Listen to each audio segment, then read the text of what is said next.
Merhaba, Euskal Deniz. Aujourd'hui, je vous fais une vidéo à but informatif parce que vous êtes nombreux à m'envoyer des messages, alors que ce soit des messages privés sur Instagram ou alors des messages dans les commentaires sur YouTube concernant la greffe, alors que ce soit greffe de cheveux ou alors greffe de barbe, parce que peut-être qu'il y en a qui ne le savent pas et qui suivent cette chaîne ou qui ne la suivent pas d'ailleurs. Bref, j'ai fait une greffe de barbe il y a environ 7 mois.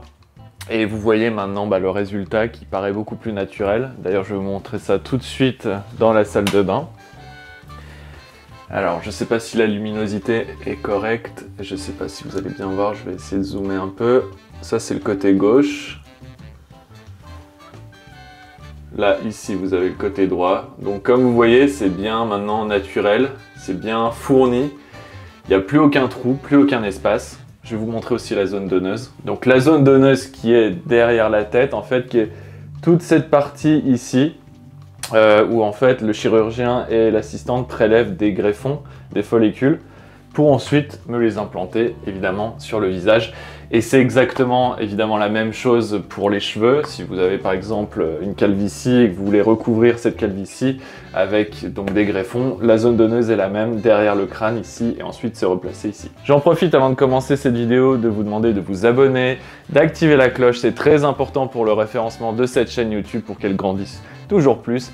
Likez, partagez, commentez. Et maintenant, on est parti pour le sujet donc de cette vidéo. Alors, pour le sujet de cette vidéo, j'ai noté 2-3 choses très importantes à avoir en tête, surtout si on veut faire donc une chirurgie esthétique au point de vue de la greffe de cheveux, que ce soit donc pour la barbe ou pour la calvitie, donc sur la tête. La première chose avant tout, si vous voulez faire une greffe, que ce soit au niveau de la barbe ou au niveau des cheveux, donc sur la tête, le mieux c'est de contacter au minimum, je dis bien au minimum, 3 cliniques différentes. Que vous trouverez, après, je sais pas, sur internet principalement, j'imagine. Je dis 3 cliniques parce que il vous faut en fait un bon panel, un bon échantillon de ce que les cliniques ici proposent. Comme ça, vous aurez un peu toutes les informations que vous voudrez au niveau du tarif, au niveau de ce qui est pris en compte, parce qu'ils ont plusieurs packs avec le prix de l'avion compris dans le pack, le prix de la chirurgie, le prix de l'hôtel et compagnie.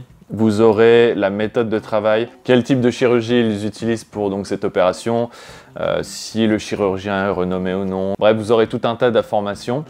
Et je dis 3 minimum, ça peut aller même au-delà. Franchement, n'hésitez pas à contacter plusieurs cliniques parce que c'est très important une opération, surtout de ce genre-là. C'est à vie, c'est quelque chose qu'on va garder ensuite à vie.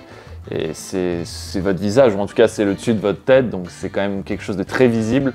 C'est pas à prendre à la légère. Conversez le plus possible avec les personnes, avec donc les assistants de ces chirurgiens avec qui vous allez discuter par WhatsApp. Ça se fait beaucoup, hein. WhatsApp ici c'est l'application la plus utilisée pour ce genre de service. N'ayez crainte, c'est pas une arnaque ou quoi. Ici tout passe par WhatsApp. Je sais qu'en France c'est pas tout à fait le cas, mais ici WhatsApp, voilà, c'est très utilisé. Ensuite, négocier les prix. Alors négocier les prix, ça va vouloir aussi dire par exemple si vous faites 3 cliniques différentes et que vous voyez qu'il y en a une qui a un prix vraiment très bas, voire anormalement bas, je dis n'importe quoi, mais par exemple, il y a 2 cliniques, le prix de l'opération va coûter 2000 €. Et la troisième va coûter moins de 1000, je dirais 8 ou 900 €. Là, il y a comme un loup, il y a une fraude quelque part.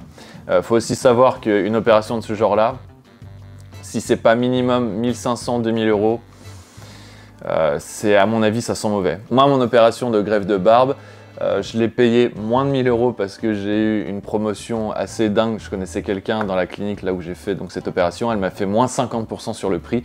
Mais le prix de base, si j'avais pas eu ce discount, cette promotion sur le prix, j'aurais dû le payer 1500 ou 1600 € pour la greffe. J'ai eu 4500 greffons qui m'ont été prélevés donc de la zone donneuse pour le visage, pour la barbe, 4500. 1500, 1600 € voilà pour cette opération.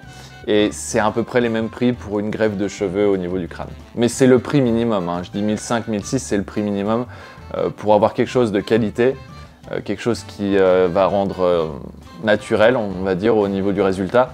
Et comme je vous disais, si c'est en dessous de 1500 ou même 1000 €, alors là c'est niet, n'essayez même pas en fait. Parce qu'il y a plein de cliniques, mais même que ce soit ici en Turquie ou même en France, je sais que j'avais vu aussi des choses en France ou en Europe, j'avais vu aussi en Grèce, des cliniques qui font, voilà, qui mettent des prix très attractifs. Forcément, il y a des naïfs qui tombent dans le panneau, ils se disent « Ah ouais, pour ce prix-là, c'est vrai que c'est intéressant. » Non, non, non. Il faut vraiment faire très attention à ces prix-là, justement, parce que plus c'est attractif, plus c'est bas, plus il y a un risque que voilà, ce ne soit pas professionnel, quoi. Donc je disais aussi, essayer de négocier. Il peut y avoir possibilité de négocier parfois dans certaines cliniques. Par exemple, je sais qu'il y a beaucoup de cliniques qui font des promotions 1 ou 2 fois dans l'année. Donc vous leur glissez un mot, vous leur posez la question par WhatsApp. Vous ne faites pas une promotion en cette période de l'année, ou alors à quel moment vous faites une promotion? Parce qu'ils font des promotions, comme je vous dis, 1 à 2 fois, voire même 3 fois par an dans certaines cliniques. Parce qu'ils ont aussi besoin d'avoir de la clientèle et c'est comme ça qu'on attire du client, c'est en faisant de la promotion. Il y aura moins 100, moins 200, moins 300 € en promotion, enfin voilà, ça va se jouer à peu près dans ces tarifs-là. Aussi une chose à savoir qui est quand même super importante et on s'en rend pas forcément compte. Moi-même au début je m'en étais pas vraiment rendu compte et c'est en discutant avec la personne que je connaissais qui travaillait dans cette clinique et qui m'a fait ma greffe de barbe, qui me disait ça va qu'on se connaît parce que quand on discute avec quelqu'un sur WhatsApp, donc qui est l'assistant du chirurgien, enfin qui travaille pour la clinique, il touche une com. Il touche un pourcentage sur chaque opération qu'il arrive à obtenir suivant les patients qui le contactent. Et le problème, c'est que des gens parfois peuvent mentir carrément pour obtenir leur commission, pour obtenir leur petit supplément sur l'opération qui va arriver pour tel ou tel patient.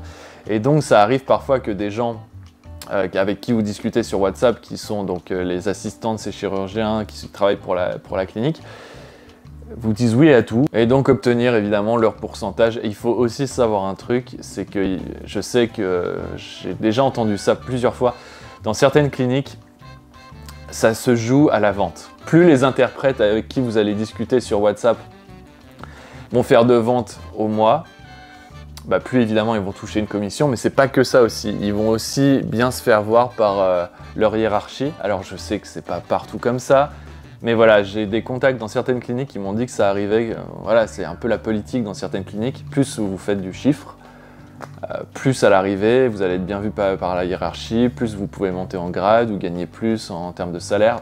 Je sais que c'est pas partout comme ça, mais voilà, c'est des histoires qui tournent, ça peut arriver. Donc voilà, attendez-vous, quand vous allez discuter avec l'interprète, que ce soit par WhatsApp ou même quand vous serez ici à Istanbul, ce sera sûrement la même personne avec qui vous discutiez par WhatsApp. Donc c'est un traducteur en fait qui fera la traduction entre vous, le patient, et le chirurgien qui est turc. Et cette personne, donc qui est l'interprète, elle se fait une commission sur tout ça et forcément au début sur WhatsApp, elle sera très coulante. Elle dira oui à tout. Soyez très exigeant avec cette personne, avec cet interprète. Soyez ultra exigeant, posez plein de questions.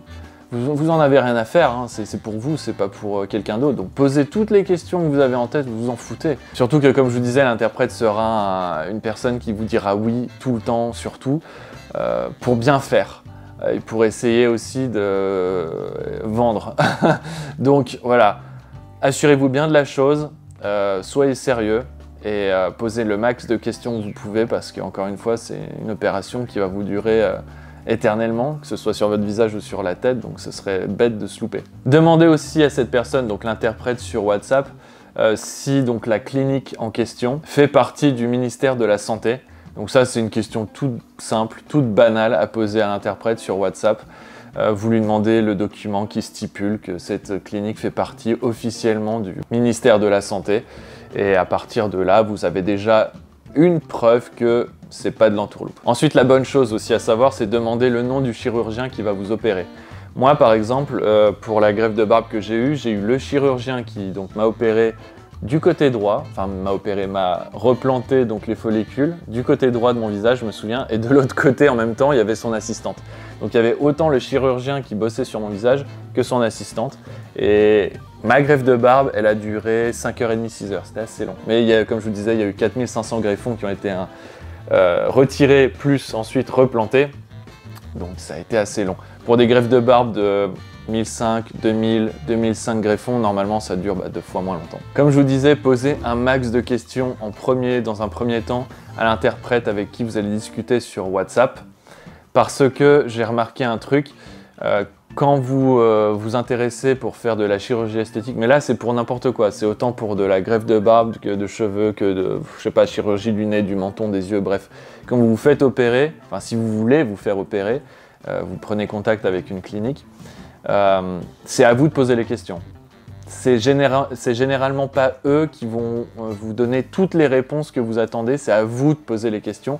Ils vont évidemment vous informer un minimum, sans que vous ayez à poser des questions, on va dire sur les choses de base, combien de temps l'opération va prendre, combien ça va coûter, enfin voilà, les informations vraiment basiques.